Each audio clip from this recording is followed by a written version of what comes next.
You're live with Expresso. Thank you so much for tuning in, and thank you so much for sharing the South African joy and love that you have this weekend. Yeah.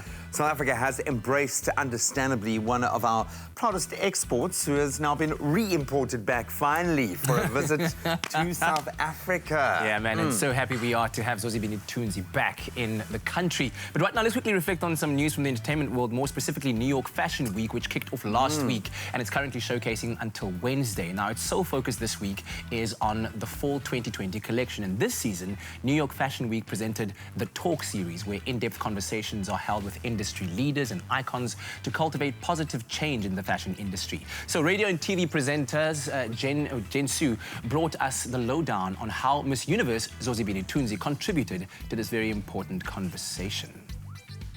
Good morning, Expresso. I'm Jen Su, and we're right here at the heart of Manhattan for New York Fashion Week with our very own Miss Universe, Zozibini Tunzi, who is going to be speaking on the evolving standard of beauty, plus her upcoming trip to South Africa, which is just around the corner.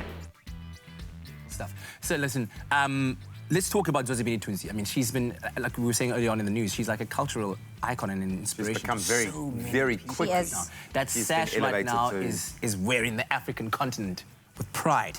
So she kicked off, as I said, New York Fashion Week this week with a panel discussion on the evolving standard of beauty. And she was joined by Miss USA Chesley Christ, or Miss Teen USA Kelly Garris, and Miss America 2019 Nia Franklin.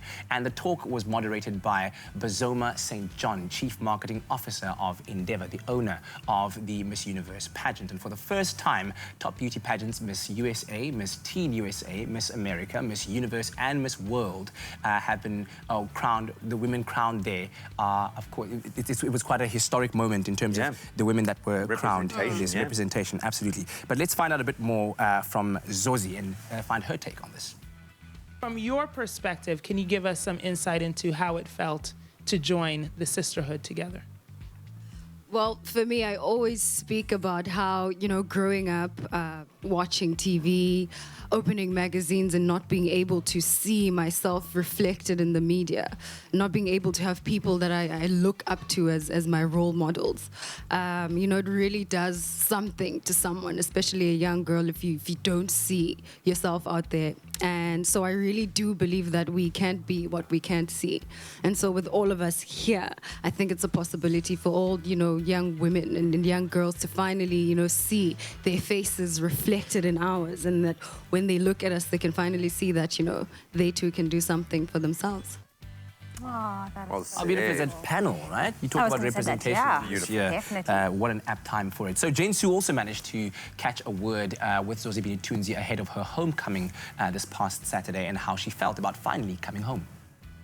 Zozi, this is so wonderful. You're going to be going to SA. Tell me your plans. Yes, I am. I'm so excited for it. I haven't been home, and so this is going to be the first time when everyone's going to come and celebrate with me. I've been feeling their love from social media, and now I finally get to touch it. I finally get to feel it. I'll be home in the Eastern Cape. I'll definitely go to Cape Town, and I'll be in Joburg as well. And so people can look in social media just to see, you know, where to find me and how to find me.